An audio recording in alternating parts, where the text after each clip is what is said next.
স্বাগত জানাচ্ছি BD vision 24 এর আজকের আয়োজনে। বেশ কিছুদিন যাবৎ এমপিওভুক্ত শিক্ষকগণ 3 দফা দাবিতে ঢাকায় আন্দোলন করছেন।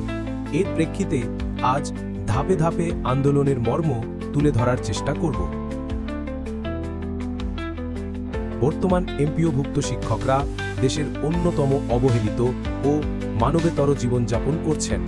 মাত্র 12,500 টাকায় একজন শিক্ষক সংসার চালাতে হিমশিম খান। দীর্ঘদিন ধরে বিভিন্ন সরকারের আশ্বাস সত্ত্বেও তাদের ন্যায্য দাবি পূরণ হয়নি। এই বাস্তবতা থেকেই 2025-এর ফেব্রুয়ারিতে শিক্ষকরা আন্দোলন শুরু করেন। তৎকালীন শিক্ষা উপদেষ্টা শিক্ষক নেতা মাওলানা দেলোয়ার হোসেন আজিজিকে বাড়ি ভাড়া ও অন্যান্য ভাতা বৃদ্ধির মৌখিক আশ্বাস দিলেও তা বাস্তবায়িত হয়নি।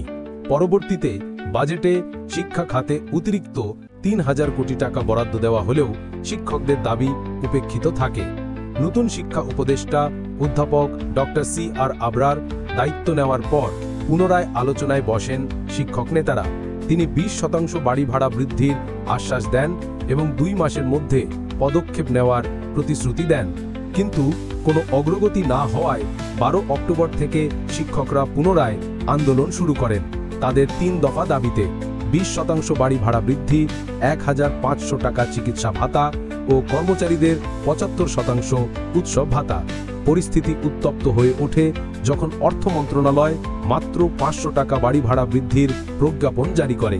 এতে শিক্ষকদের ক্ষোভ আরও তীব্র হয় এবং আন্দোলন দেশব্যাপী ছড়িয়ে পড়ে। বাংলাদেশের শিক্ষা ব্যবস্থা আজ মারাত্মক সংকটে। নতুন সরকার দায়িত্ব নেওয়ার পরেও শিক্ষা খাতে উদাসীনতা, দুর্নীতি ও অপচয় আগের মতোই রয়ে গেছে। শিক্ষা প্রশাসনের উচ্চপদস্থ কর্মকর্তারা যখন খিচুড়ি রান্না শেখার অজুহাতে বিদেশ সফর করেন, তখন শিক্ষার মান কেমন হবে তা সহজেই অনুমেয়। দেশের অধিকাংশ বিদ্যালয় নেই মানসম্পন্ন ল্যাবরেটরি, আধুনিক শিক্ষাগার, পর্যাপ্ত বইসহ লাইব্রেরি বা ইন্টারনেট সুবিধা। বিগত সরকার দুর্নীতির মাধ্যমে নিম্নমানের ল্যাপটপ সরবরাহ করেছিল, যেগুলো কয়েক মাসেই অকেজো হয়ে পড়ে।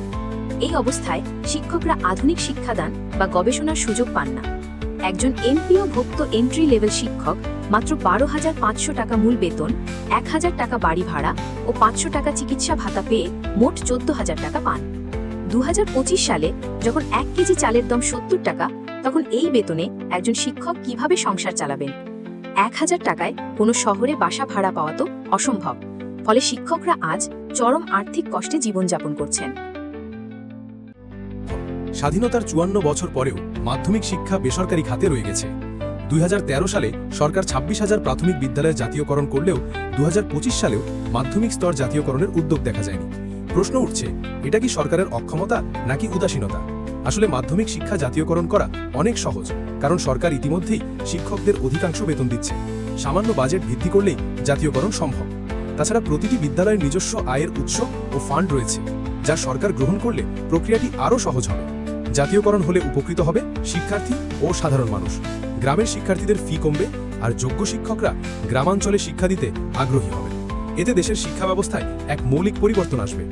বর্তমান আন্দোলনে জামায়াতে ইসলামী, এনসিপি, ইনকিলাব মঞ্চ সহ বিভিন্ন রাজনৈতিক দল, বিশ্ববিদ্যালয় ও পেশাজীবী সংগঠন প্রকাশ্যে সমর্থন জানিয়েছে।